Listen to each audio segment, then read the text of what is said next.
एक गांव में जौहरलाल नाम का जमींदार रहता था। जौहरलाल बहुत ही ईमानदार और दयालु इंसान था। वो हमेशा दूसरों की मदद करता और उन गरीबों से उनका आशीर्वाद लेता। जौहरलाल एक बहुत ही अमीर आदमी था, लेकिन जौहरलाल हमेशा उदास रहता था।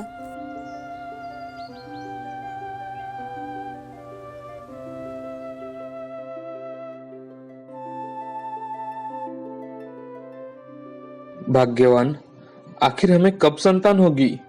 भगवान कब हमारा कहा सुनेंगे? देखो जी, अभी जो है वो ऊपर वाले के हाथ में ही है। अगर ऊपर वाले ने चाहा तो हमें भी संतान की प्राप्ति जरूर होगी। आप ऐसे निराश मत होइए। हाँ भाग्यवान, लेकिन कब? मुझे भी लगता है मेरे बच्चे हो मुझे पिताजी पिताजी करके बुलाए। ये घर को देखो कैसे और कितना शांत लगता है। मेरे बच्चों की आवाजें सुनना चाहता हूँ मैं ये घर में। हाँ जी, मुझे पता है, मैं समझ सकती हूँ। देखना, एक न एक दिन भगवान हमारा कहा जरूर मानेंगे। कुछ दिन ऐसे ही बीत जाते हैं। एक दिन जौहरलाल काम के सिलसिले में दूसरे गांव जा रहे थे। तभी रास्ते में उन्हें एक बुढ़िया सड़क के किनारे बैठी दिखाई दी। वो बुढ़िया बहुत ही बीमार और भूखी थी। जौहरलाल अपनी गाड़ी बाजू में रोकते हैं और उस बूढ़ी औरत के पास जाते हैं और उससे, अरे माँ जी, आप यहाँ ऐसे क्यों बैठे हो? क्या तुम्हें अपना घर नहीं है? अरे नहीं बेटा, मैं तो ऐसे ही रोड पर रहती हूँ और भीख मांगकर ही जो मिले वो ही खाती हूँ। बूढ़ी की बात सुनकर जौहरलाल को बहुत बुरा लगता है और वो उस बूढ़ी औरत को अपने घर लेकर आते हैं और अपनी पत्नी को सारी बात बताते हैं। आपने बिल्कुल ठीक किया, नहीं तो यह बेचारी बूढ़ी माँ कहा जाती और भूख के मारे उनका बुरा हाल हो जाता। कुछ दिन बीत जाते हैं। बूढ़ी माँ को अब जौहरलाल के दुख के बारे में पता चल जाता है। तभी बूढ़ी माँ जौहरलाल की पत्नी को एक काढ़ा पिलाती है और कुछ महीने बाद ही जौहरलाल के घर में 2 जुड़वा बच्चियां पैदा होती है।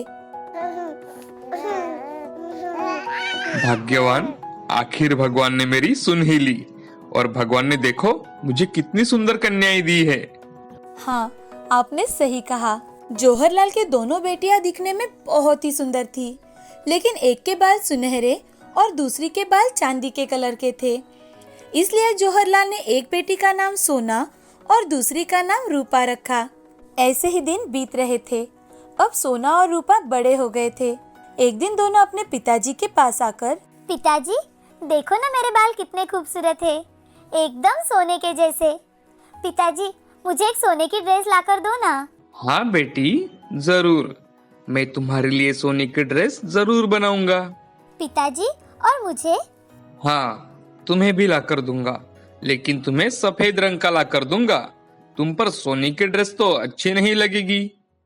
पिताजी की बात सुनकर रूपा नाराज हो जाती है और अपने कमरे में चली जाती है। जौहरलाल दोनों से प्यार करता था, लेकिन सोना का रूप इतना सुंदर था कि उसके सामने सब फीके पड़ जाते थे। सोना से हर कोई अच्छे से बात करता, लेकिन रूपा से उससे कोई भी अच्छे से बात नहीं करता था। सोना जो मांगती उसे वो झट से मिल जाता था। एक दिन चाय पीते पीते सोना के हाथ से चाय उसकी ड्रेस पर गिर जाती है। ये वही ड्रेस थी जो उसके पिताजी ने उसे खरीद कर दी थी। तो वो चिल्लाने लगती है, माँ देखो ना, मेरी इतनी सुंदर सोने की ड्रेस खराब हो गई। सोना के पास बैठकर रूपा मोबाइल देख रही थी, तो रूपा मोबाइल में देख हंसने लगती है। तो उसे हंसते देख सोना को और भी ज्यादा गुस्सा आ जाता है। सोना को लगता है कि रूपा उससे ही हंस रही है, तो वो गुस्से में अपने कमरे में चली जाती है। तो माँ रूपा से, बेटा ऐसे नहीं हंसते, आखिर तुम्हारी छोटी बहन है वो। हाँ माँ, लेकिन मैं उसे नहीं हंसी, मैं तो मोबाइल देख रही थी। ऐसे ही दिन बीत रहे थे। अब सोना और रूपा बड़े हो गए थे। वो कॉलेज में जाने लगी थी, जहाँ पर राजेश नाम का एक लड़का सोना को हमेशा ही परेशान करता था। तो उस दिन सोना राजेश को सबके सामने बेइज्जत करती है। Get out from here. सोना की बात सुनकर राजेश को बहुत ज्यादा गुस्सा आता है, लेकिन फिर भी वो वहाँ से चुपचाप चला जाता है। अब उसके मन में सोना से बदला लेने की भावना उत्पन्न हो जाती है और वो मन ही मन, सोना, आज तुमने जो मेरे साथ किया है ठीक नहीं किया। तुम्हें इसकी सजा भुगतनी ही पड़ेगी। एक दिन मदन लाल का जौहरलाल को कॉल आता है और वो उन सबको अपने घर आमंत्रित करता है। मदन लाल जौहरलाल का बचपन का दोस्त है, जो सरकारी नौकरी पर होने के कारण दूसरे शहर चला गया था। अब हाल ही में वो रिटायर्ड हो चुका था, तो वो अपने गांव वापस लौट आया था। अरे भाग्यवान, आज मुझे मदन लाल का फोन आया था। उन्होंने हमें सह परिवार उनके घर बुलाया है। तो कब निकलना है हमें? कल सुबह निकलते हैं। दूसरे दिन जौहरलाल अपने परिवार के साथ मदन लाल के घर पहुंच जाता है। आओ आओ जौहरलाल, कितने साल बाद मिल रहे हैं भाई। हाँ मदन लाल भाई, बहुत दिन हो गए हमें मिले। दोनों मिलकर खूब सारी बातें करते हैं। घर में सभी एक दूसरे से जान पहचान करवा लेते हैं और शाम के समय सभी हंसी खुशी खाना खाकर सो जाते हैं। दूसरे दिन सुबह मदन लाल जौहरलाल के पास आता है और उससे, अरे जौहरलाल, आज गांव में मेला लगा है, चलो हम भी चलते हैं। हमारी बचपन की यादें ताजा कर लेते हैं और साथ में सबको लेकर चलते हैं। हाँ हाँ चलो, हम सब चलते हैं। रूपा जौहरलाल और मदन लाल की बातें सुन, पिताजी वो मैं हाँ हाँ मुझे पता है, तुम नहीं आओगी, अब रहो घर पर अकेली। नहीं पिताजी, वो मैं काका के घर के पीछे एक पहाड़ी है, वहां पर जाऊंगी। आपको तो पता है कि मुझे चित्र बनाना कितना अच्छा लगता है। अच्छा ठीक है। हाँ भाई, तुम्हारी बेटी रूपा और मेरा बेटा सेम है। मेरे बेटे को भी मेला भीड़ बिल्कुल अच्छा नहीं लगता। जौहरलाल और मदन लाल बातें कर रहे थे कि तभी मदन लाल का बेटा वहां से गुजर रहा था। उसे देख सोना मन ही मन, ये मदन जी का लड़का कितना हैंडसम है, काश मेरी इनसे शादी हो जाए। अब वो सभी मेला घूमने निकल जाते हैं और यहाँ रूपा अपनी ड्राइंग का सारा सामान लेकर पहाड़ी पर जाती है और चित्र बनाने लगती है कि तभी मदन लाल का बेटा मनोज वहाँ आ जाता है और वो रूपा से, आप मेला घूमने नहीं गई? क्या आपको पसंद नहीं है मेला घूमना? अरे वाह, ये चित्र किसने बनाया? क्या आपने बनाया है? वाकई में ये बहुत खूबसूरत है। थैंक्स। और वो क्या है ना कि मुझे भीड़ बिल्कुल अच्छी नहीं लगती, तो मैं मेला घूमने नहीं गई। अब रूपा और मनोज बातें करने लगते हैं। बातें करते करते वो एक दूसरे के बारे में जानने लगे। उनकी कई सारी चीजें एक जैसी थी। वो दोनों एक ही दिन में पक्के दोस्त बन जाते हैं। इतना ही नहीं, उनके मन के भी तार एक दूसरे से जुड़ गए थे। अब सभी घर लौट आते हैं और शाम के समय जौहरलाल अपने पूरे परिवार के साथ घर लौट आता है। घर आने के बाद सोना, पिताजी मुझे मनोज जी से शादी करनी है। मुझे उन्हें देखते ही प्यार हो गया है। वाह वाह, क्या बात है बेटी, बहुत अच्छी पसंद है तुम्हारी। मैं कल ही मदन लाल से बात करता हूँ। दूसरे ही दिन जौहरलाल मदन लाल के पास जाता है और उसे सारी बात बताता है। अरे ये तो बहुत खुशी की बात है जौहरलाल, लेकिन एक बार मैं मेरे बेटे से बात कर लेता हूँ। ठीक है मदन लाल, तुम अपने बेटे से बात करके मुझे बताना। अभी मैं चलता हूँ। जौहरलाल अपने घर वापस आता है। कुछ ही देर में मदन लाल का फोन आता है और वो शादी के लिए हाँ कर देता है। 2 दिन बाद ही शादी थी और ये बात राजेश को पता चल जाती है। अब वो अपना भेष बदलकर शादी के घर में आता है और रात के समय चुपचाप सोना के कमरे में चला जाता है। वहाँ पर वो सोना के सुनहरे बाल काट देता है, जिस पर सोना को बहुत ही ज्यादा घमंड था और वहाँ से भाग जाता है। अब हर रोज की तरह उठकर सोना अपने आप को आईने में देखने जाती है तो वो जोर से चिल्ला उठती है, माँ, पिताजी, माँ। सोना की आवाज सुनकर जौहरलाल, रूपा और उसकी माँ सोना के कमरे में भागते हुए जाते हैं तो सोना के कटे बाल देखकर सभी के सभी चौंक जाते हैं और सोना जौहरलाल के गले लगकर जोर जोर से रोने लगती है कि तभी रूपा कमरे का दरवाजा अंदर से बंद कर देती है और जौहरलाल, अरे अरे अरे अरे, ये क्या हुआ सोना? तुम्हारे बाल कहाँ चले गए? मुझे कुछ भी नहीं पता पिताजी, देखो ना अब मैं क्या करूं। कल हमारी बेटी की शादी है, अब हम क्या करेंगे? तुम बिल्कुल चिंता मत करो सोना, तुम मेरे बाल लगा लो। मुझे तो अब शादी ही नहीं करनी, थोड़े ही दिनों में मेरे नए बाल आ जाएंगे। रो मत बहना। हाँ सोना, रूपा सही कह रही है, अभी के लिए तुम उसी के बाल लगा लो। दूसरे दिन सोना रूपा के बाल लगाकर शादी के लिए बैठ जाती है और मनोज को ये बात पता ही नहीं थी कि उसकी शादी सोना से हो रही है, क्योंकि वो रूपा को चाहने लगा था। अब कुछ ही देर में शादी हो जाती है और सोना अपने माँ पिताजी से अलविदा कहकर मनोज के साथ चली जाती है। रात के समय जब मनोज अपने कमरे में जाता है तो वहाँ उसे सोना खड़ी दिखाई देती है। तो सोना को अपने कमरे में देख मनोज चौंक जाता है और वो सोना से, अरे तुम यहाँ क्या कर रही हो सोना? मेरी शादी तो रूपा से होने वाली थी ना? क्या? हाँ सोना, मैं रूपा से प्यार करता हूँ और वो भी मुझसे प्यार करती है। क्या? लेकिन रूपा ने तो ऐसा कुछ भी नहीं कहा। सब मेरी ही गलती है। मेरी खुशी के लिए मेरी बहन ने कितना कुछ किया, अपने बाल मुझे दे दिए और तो और अपना प्यार भी। अब नहीं, अब मुझे मेरी गलती सुधारनी ही होगी। दूसरे ही दिन सोना अपने पिताजी के पास आती है और उन्हें सारी बात बताती है। ये बातें सुनकर जौहरलाल को भी बहुत दुख होता है। हे भगवान, मैं तो सोच भी नहीं सकता था कि मेरी बड़ी बेटी ने अपने बहन के लिए इतना सब किया है। मुझे मेरी गलती का एहसास हुआ है। मुझे माफ कर देना भगवान। पिताजी, मेरी इच्छा है कि आप रूपा की शादी मनोज जी से करवा दो। हाँ हाँ, जरूर। मेरी बेटी की शादी है, वो तो मैं बड़े धूमधाम से करूंगा। अब सोना अपनी बहन से माफी मांगती है और दोनों बड़े प्यार से रहने लगती है। कुछ ही दिनों में जौहरलाल रूपा और मनोज की शादी का बहुत बड़ा नियोजन करता है और रूपा और मनोज की शादी बड़े ही धूमधाम से हो जाती है। रामपुर नाम के गांव में सुधा नाम की एक औरत अपने बेटे रघु के साथ रहती थी। रघु जब 4 साल का था तभी रघु के पिताजी सुभाष रघु और सुधा को छोड़कर किसी और के साथ रहने चले जाते हैं। सुभाष बहुत अमीर घर का आदमी था और सुधा भी अच्छी फैमिली सी थी, लेकिन सुभाष के घर छोड़ जाने पर घर वालों ने रघु और सुधा से बुरा बर्ताव शुरू कर दिया। सभी लोग सुधा को ही गलत समझ रहे थे। एक दिन उसके सास ससुर ने सुधा के माता पिता को घर बुलवाया और उन्हें सुधा के बारे में बहुत कुछ उल्टा पुल्टा सुनाया। उनके सामने ही सुधा के ससुर सुधा से, देखो सुधा, हमारा बेटा बहुत अच्छा था, लेकिन तुम में ही जरूर कोई कमी होगी जिस कारण सुभाष हम सबको छोड़कर यहाँ से चला गया। अब तुम्हें भी यहाँ रहने का कोई हक नहीं है। चली जाओ यहाँ से अपने बेटे को लेकर। सुधा बहुत गिड़गिड़ाती है कि आखिर उसकी गलती क्या है और वो अपने छोटे बच्चे को लेकर कहाँ जाएगी, लेकिन उसकी बात कोई नहीं मानता। उसके अपने माता पिता ने भी उसे अपने घर ना आने की वार्निंग दे दी।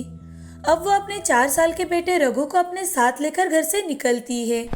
सुधा चलती जाती है, लेकिन उसे कोई रास्ता नहीं दिखाई दे रहा था। अब वो थकी हारी एक तालाब के पास पहुंच जाती है। बेटा रघु, तुम यहीं बैठो, मैं अभी तुम्हारे लिए पानी लेकर आती हूँ। हाँ? अब वो अपने छोटे बच्चे को पेड़ की छांव में रखकर पानी लेने तालाब पर पहुंच जाती है तो उसकी नजर वहीं पर पास में एक छोटे से बतख पर जाती है जो बेहद खूबसूरत था। लेकिन वो खूबसूरत सा बतख किसी ने बिछाए हुए जाल में फंस चुका था और उसमें से बाहर निकलने की कोशिश कर रहा था। उसे देख सुधा, वाव, कितना सुंदर है ये। सुधा उस बतख को जाल से मुक्त करवाती है और फिर अपने बेटे को पानी पिलाने के लिए चली जाती है तो वह बतख भी सुधा के पीछे पीछे चलने लगता है। उसे देख सुधा, चलो भागो यहाँ से, अब तुम आज़ाद हो, जहाँ जाना चाहो वहाँ जा सकते हो, भागो भागो यहाँ से। सुधा के इस तरह से बात करने के बाद भी वो बतख उसके पीछे पीछे ही चल रहा था। अब सुधा अपने बच्चे को गोद में उठा लेती है और उस बतख को प्यार से पुचकारती है और उससे, तुम तो मेरा पीछा ही नहीं छोड़ रहे हो। एक तो हम दोनों को घर से निकाल दिया गया है और तो और हम दोनों का रहने का भी कोई ठिकाना नहीं है, न खाने का। मैं तुम्हें कुछ नहीं दे सकती, चलो जाओ अपनी राह पर। लेकिन फिर भी वो सुंदर सा बतख उसके पीछे पीछे ही चल रहा था। अब वह एक गांव में पहुंच जाते हैं जहाँ पर सुधा अपने लिए काम मांगने लगती है। भैया, कोई काम हो तो दिलवा दो ना, आपका बहुत बहुत भला होगा भैया। उसी गांव में राम नाम का एक भला आदमी रहता था जो सुधा को काम देता है और सुधा से, बहन, क्या तुम खेत में काम कर सकोगी? हाँ भैया, जरूर करूँगी। इस पेट के लिए कुछ ना कुछ तो करना ही होगा ना। तुम एक काम करो, तुम यहीं पर एक अपनी छोटी सी झोपड़ी बना लो और यहीं रहो। मुझे हमेशा काम के सिलसिले में बाहर जाना पड़ता है। मेरी माँ को भी तुम्हारा सहारा मिल जाएगा। लेकिन तुम हो कहाँ से? भैया, मुझसे ये सब मत पूछिए। बस मैंने आपको भाई कहा है और आपने मेरी ज़रूरत के वक्त मुझे काम दिया है, तो मैं आपका एहसान कभी नहीं भूल पाऊंगी। अब सुधा वही रहने लगती है। खेत में ही राम की मदद से एक छोटी सी झोपड़ी बनाती है और अब अपने बेटे रघु और बदक के साथ रहने लगती है। खेत में काम करने के साथ साथ राम के माँ की भी देखभाल किया करती थी। ऐसे ही दिन बीत रहे थे। 1 साल बीत चुका था। अब रघु 5 साल का हो चुका था और वो सुंदर सा बदक भी बड़ा हो चुका था और पहले से ज्यादा बेहद खूबसूरत हो चुका था। एक दिन रात के समय सुधा और रघु खाना खाकर सो जाते हैं। हर रोज की तरह सुबह उठकर सुधा बदक के पास आती है तो उसकी आंखें फटी की फटी रह जाती है। वो देखती है कि उस सुंदर से बदक ने एक सोने का अंडा दिया है। उसे हाथ में लेकर सुधा, मैं कोई सपना तो नहीं देख रही, ये कैसे? तभी बदक बोल उठता है, माँ, माँ, मैं एक जादुई सोने का अंडा देने वाला बदक हूँ। तुमने मेरी बहुत सेवा की है। मुझे अपना दूसरा बेटा मानकर खुद भूखे पेट रहकर मुझे खाना खिलाया है। अब मेरी बारी है कि मैं तुम्हें अपनी ओर से कुछ दूँ। अब तुम सारी चिंताएं मुझ पर छोड़ दो और ये सोने का अंडा बेचकर अपनी सारी ख्वाहिश पूरी करो। ये सुनते ही सुधा उस बदक को गले लगा लेती है और उसकी आंखों में से आंसू आने लगते हैं। अब वो बदक हर रोज एक सोने का अंडा देता है और सुधा उस अंडे को राम के हवाले कर शहर बेच कर आने के लिए कहती है। अब सुधा ने उसी गांव में एक जमीन खरीदी और वहां बहुत बड़ा घर बनवाया। ये देख गांव के सभी लोग बहुत खुश थे और साथ ही आश्चर्यचकित भी थे। एक दिन सुधा कपड़े धोने के लिए नदी पर जाती है तो वहां पर गांव के सरपंच की पत्नी मीना सुधा से, वाह वाह वाह वाह वाह वाह, क्या बात है सुधा, आजकल तो तुम्हारे कुछ अलग ही ठाठ है। जब इस गांव में आई तब तो तुम्हारे पास कुछ भी नहीं था, अब क्या कोई खजाना बिजाना मिल गया है क्या तुम्हें? सुधा बेचारी भोले मन से सब कुछ मीना को बता देती है। सुधा की बातें सुन मीना के मन में लालच आ जाता है। वो घर जाकर अपने पति मनोज को यह सारी बात बता देती है। मनोज सिर्फ सरपंच नहीं था, वो इस गांव का सबसे अमीर इंसान था, लेकिन फिर भी लालच के कारण रात के समय मनोज और मीना दोनों मिलकर सुधा के घर घुस जाते हैं और वो सोने का अंडा देने वाले बदक को चुराने की कोशिश करते हैं। लेकिन बदक जोर जोर से चिल्लाने लगता है। उसका शोर सुनकर सुधा भागते हुए बदक के पास जाती है। तब तक मनोज और मीना वहां से भाग चुके थे। सुधा को देखकर बदक भी शांत हो चुका था। सुधा रात भर वहीं पर सो जाती है। अब दूसरे ही दिन से मनोज उस बदक पर नजर रखने लगता है ताकि जब वो अंडा देकर बाहर जाए तो मनोज उसे उठा ले, चुरा ले। एक दिन बदक सुबह अंडा देकर बाहर घूमने के लिए निकलता है। तभी मनोज वो अंडा चुरा लेता है और अपने घर जाकर मीना को दिखाता है। उसे देख मीना, देखा देखा, मैंने कहा था ना कि ये सोने का ही अंडा है जिस कारण सुधा अमीर होती जा रही है। उसने खुद मुझे बताया था। मीना, अब मैं इसे अपनी तिजोरी में रख देता हूँ ताकि किसी को हम पर शक न हो। हाँ जरूर, कुछ दिन बीत जाने के बाद हम इसे बेचेंगे। और हाँ, आप हर रोज जाकर देखिएगा, शायद हमें और ज्यादा अंडे मिल जाए। हाँ, इससे हम पूरे गांव में सबसे अमीर बन जाएंगे। अब मनोज अंडे को तिजोरी में रख देता है। हर रोज की तरह सुबह उठकर सुधा जब बदक के पास जाती है तो उसे अंडा कहीं नहीं दिखाई देता। वो मायूस हो जाती है। उसे समझ में आ जाता है कि उसके घर में अंडे की चोरी हो चुकी है, लेकिन वो चुप रहती है, किसी को कुछ भी नहीं बोलती।